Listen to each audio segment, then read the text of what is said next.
Assalamualaikum warahmatullahi wabarakatuh.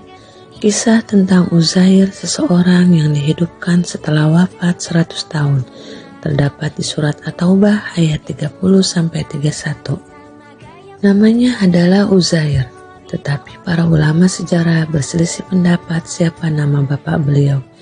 Ada yang mengatakan Zarwah, Syurik, Saraya, atau Syaruk. Beliau berasal dari keturunan Alawin.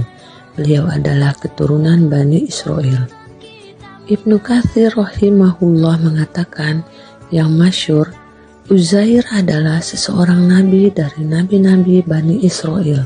Beliau hidup di zaman Daud sampai Sulaiman dan zaman Zakaria sampai Yahya. Allahu a'lam. Dari kisah beliau yang akan disebutkan, keistimewaan yang dimiliki oleh Uzair tidak mungkin hanya dimiliki oleh seorang sholih biasa. Beliau hafal seluruh isi Taurat, di mana pada saat itu tidak ada seseorang pun yang menghafalnya. Beliau mengajarkannya kepada Bani Israel dan membimbing mereka dengan Taurat. Beliau hidup di perkiraan sekitar tahun 451 sebelum Masehi.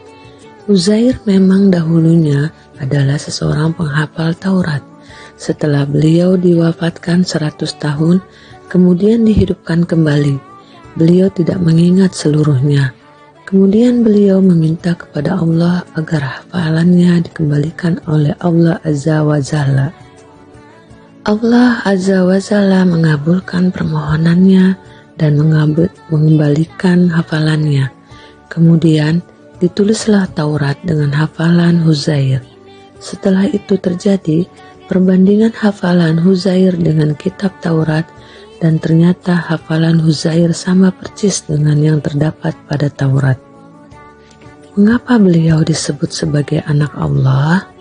Dengan berlalunya waktu, sebagian orang awam Yahudi terheran-heran dengan kisah Uzair. Bagaimana mungkin beliau dihidupkan setelah wafat selama 100 tahun, dan bagaimana bisa dia menghafal seluruh isi Taurat tanpa salah sedikit pun.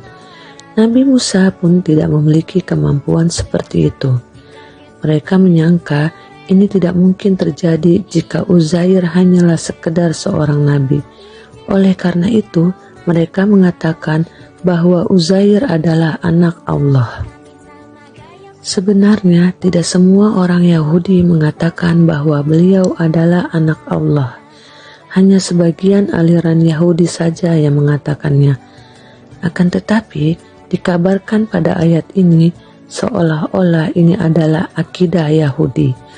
Allah Azza wa Jalla memutlakkan mereka dalam ayat ini karena aliran yang tidak mengatakan bahwa Uzair adalah anak Allah berdiam diri dan tidak mengingkari hal tersebut. Wallahu a'lam bishawab. Wassalamualaikum warahmatullahi wabarakatuh.